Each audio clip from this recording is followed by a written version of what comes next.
इसके लिए कोई दूसरा आंदोलन नहीं करना पड़ेगा। ऐसे ही दूसरी बात है कि हिंदुस्तान लीवर जैसी ही एक बहुत खराब विदेशी कंपनी है जिसका नाम है कॉलगेट पामोलिव। ये अमेरिका की है, ये टूथपेस्ट बेच रही है। कॉलगेट का टूथपेस्ट इसी का है। अब ये टूथपेस्ट बिकता है 27-30 रुपए का 100 ग्राम। अब 30 रुपए का 100 ग्राम तो समझ लो 300 रुपए किलो। हिसाब जोड़ो, 300 रुपए किलो। और 300 रुपए तो काजू बादाम बिकता है इस देश में। उनका टूथपेस्ट 300 रुपए किलो बिकता है। बादाम का क्या भाव है? अरे वो तो बहुत अच्छी क्वालिटी है महाराज, कम क्वालिटी का ले लो तो 300 रुपए किलो मारा मारा फिर रहा है। तो बादाम मिलता है 300 रुपए किलो और यहां टूथपेस्ट मिल रहा है 300 रुपए किलो। और पढ़े लिखे मूर्ख लोग क्या कर रहे हैं, 300 रुपए किलो का पेस्ट दांतों में रगड़ के थूक रहे हैं वॉश बेसिन में और कहते हैं हम बड़े स्मार्ट हैं। 300 रुपए किलो की चीज थूक रहे हैं।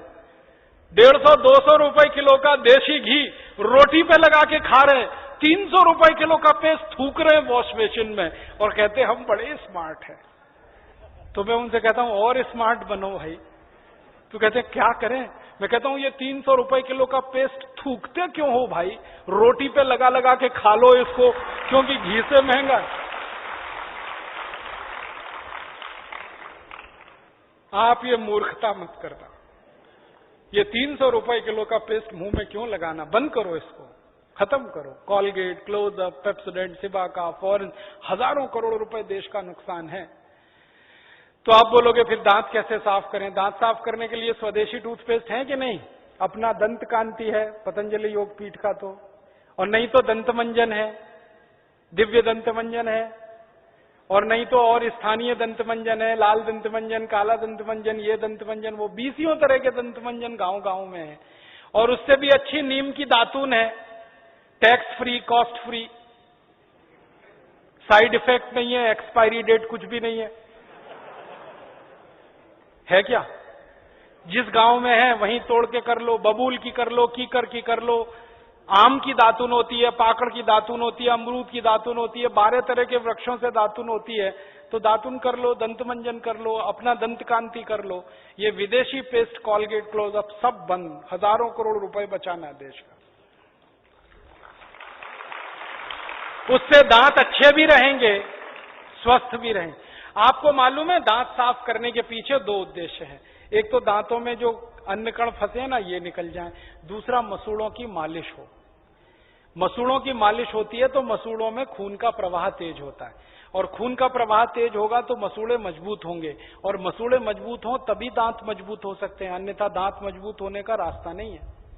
तो मसूड़े मजबूत करने का तो एक ही तरीका है, उंगली से दांत घिसो, तो दंत मंजन करो, तो दंत मंजन से दांत तो साफ होंगे, मसूड़े मजबूत होंगे। 2 in 1 है, एक काम करो 2 का फायदा। तो अपना तो दिव्य दंत मंजन सबसे ही अच्छा है, उसका उपयोग करो। और दिव्य दंत मंजन आप खरीद रहे हो तो पैसा भारत स्वाभिमान या पतंजलि योगपीठ में ही आएगा, और वो पूरे देश के संपूर्ण स्वदेशी अभियान में लग जाएगा। आप कॉलगेट, क्लोजअप खरीद रहे हो तो पैसा विदेश जाएगा और किसी विदेशी कंपनी को अमीर बनाएगा। तो साबुन नहाने का, कपड़ा धोने का स्वदेशी। और कपड़ा धोने का साबुन में विशेष रूप से आपसे कहना चाहता हूं, जब देशी कपड़ा धोने का साबुन खरीदो ना तो वो साबुन खरीदना जिससे कपड़ा धोने में कम से कम पानी खर्च होता है, क्योंकि पानी की एक एक बूंद कीमती है। आपको मालूम है, अभी हम डिटर्जेंट पाउडर ले आते हैं, वॉशिंग पाउडर ले आते हैं, इसमें कपड़े को धोते ही जाओ, धोते ही जाओ, झाग निकलना बंद ही नहीं होता कभी।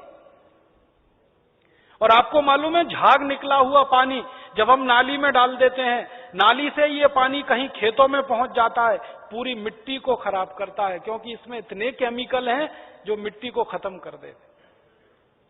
इसलिए कपड़ा धोने के लिए डिटर्जेंट पाउडर, वॉशिंग पाउडर ज्यादा इस्तेमाल मत करना। कौन सा साबुन इस्तेमाल करना? वो बट्टे वाला साबुन आता है ना, पीला पीला सफेद सफेद ऑयल केक, दिल्ली में खूब बनता है, मेरठ में खूब बनता है, जगह जगह बनता है, वो इस्तेमाल करना, क्योंकि उससे कम से कम पानी में कपड़े धोए जा सकते हैं। और उस वो ऑयल केक में फायदा पता है क्या है? उसमें तेल है। अब तेल वाला पानी जब आप फेंकोगे तो ये पानी खेत में जाएगा, ये कोई नुकसान नहीं करेगा, क्योंकि तेल सरसों में से निकला है या नारियल में से निकला है या सोयाबीन में से निकला, आया तो मिट्टी से ही है ना, तो बायोडिग्रेडेबल है। इसलिए कपड़ा धोने के साबुन को इस्तेमाल करना बट्टे वाला, डिटर्जेंट पाउडर डिटर्जेंट के कम। और इसी तरह से आप और अपने घर में थोड़ा परिवर्तन लाना। विदेशी जो क्रीम पाउडर लिपस्टिक है, नेल पॉलिश है, कॉस्मेटिक्स है, ये सब निकालो बाहर। फेयर एंड लवली, क्लियर सिल, क्लियर टोन, इरेस्मिक, इमामी, पॉन्ड्स, ये सब हटाओ, सब विदेशी। बहुत महंगी है, लूट हो रही है इसमें। फेयर एंड लवली का भाव मालूम है? 25 ग्राम है 40 रुपए, 50 ग्राम 80 रुपए, 100 ग्राम 160 रुपए, 1 किलो 1600 रुपए। अब 1600 रुपए किलो की क्रीम लगाओ मुंह पे, उससे अच्छा 4 किलो बादाम खरीद के खाओ।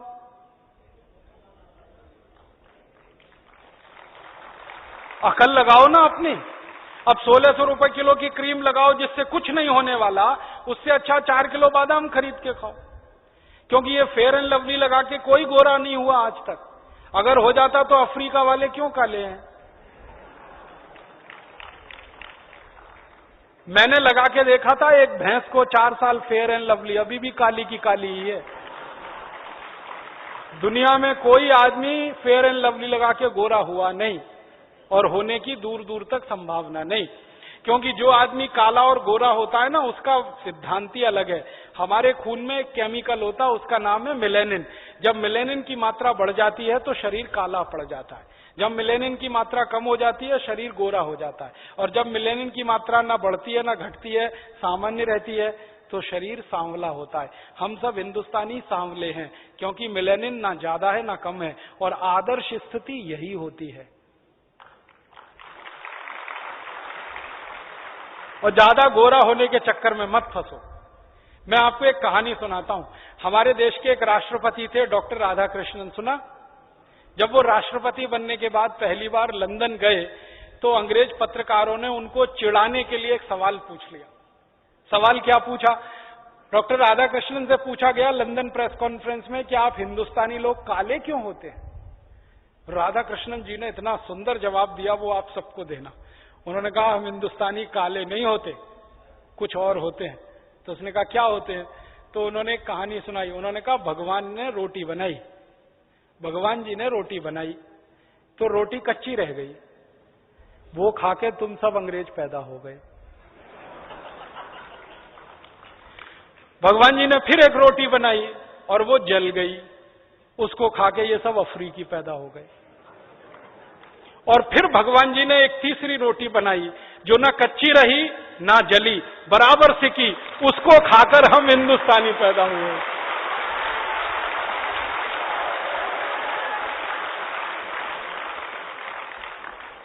तो हम काले नहीं हैं, सांवले हैं। और मैं आपको बताऊं, विज्ञान ने ये स्वीकार कर लिया है आज कि सांवले रंग की त्वचा को कैंसर होने की संभावना सबसे कम होती है। कारण क्या है? खून में मेलेनिन की मात्रा सबसे परफेक्ट हमारी ही है। इसलिए अपने सांवले होने पे गर्व करो, इसको हीन भावना से मत देखो। और बार बार ध्यान करो कि शंकर जी सांवले, भगवान राम सांवले, श्री कृष्ण सांवले, तो हम गोरे होके करेंगे क्या? हम तो सांवले ही अच्छे हैं। और जब ये बात मन में बैठ जाए कि सांवले अच्छे हैं तो फेयर एंड लवली की जरूरत क्या फिर? क्योंकि वो तो गोरा बनाने वाली क्रीम है। हटाओ उसको, 1600 रुपए किलो की फालतू में। तो ये फेयर एंड लवली, क्लियर सिल, क्लियर टोन, इरेस्मिक, इमामी, पॉन्ड्स, ये सब हटाओ घर में से। फिर आप बोलोगे जी कौन सी क्रीम लाएं? कोई मत लाओ, आप जैसे हो बहुत अच्छे हो। लगा नहीं है तो देसी गाय का घी चुपड़ लिया करो, सबसे अच्छा। हाँ, उससे अच्छी कोई चीज नहीं। और नहीं तो जैसे हैं वैसे अच्छे हैं। आप इस बात का ध्यान रखो कि दुनिया में किसी भी व्यक्ति के व्यक्तित्व की परीक्षा उसके शरीर के रंग से नहीं होती, उसके काम से होती है, उसके गुण से होती है, उसके स्वभाव से होती है। हर व्यक्ति का व्यक्तित्व नापा जाता है गुण, कर्म स्वभाव से, वो इस बात से नहीं नापा जाता हाय कितना गोरा है, कोई नहीं कहता। अब कोई मर जाता है हमारे देश में तो उसके बारे में आपस में चर्चा करते हैं तो कहते कितना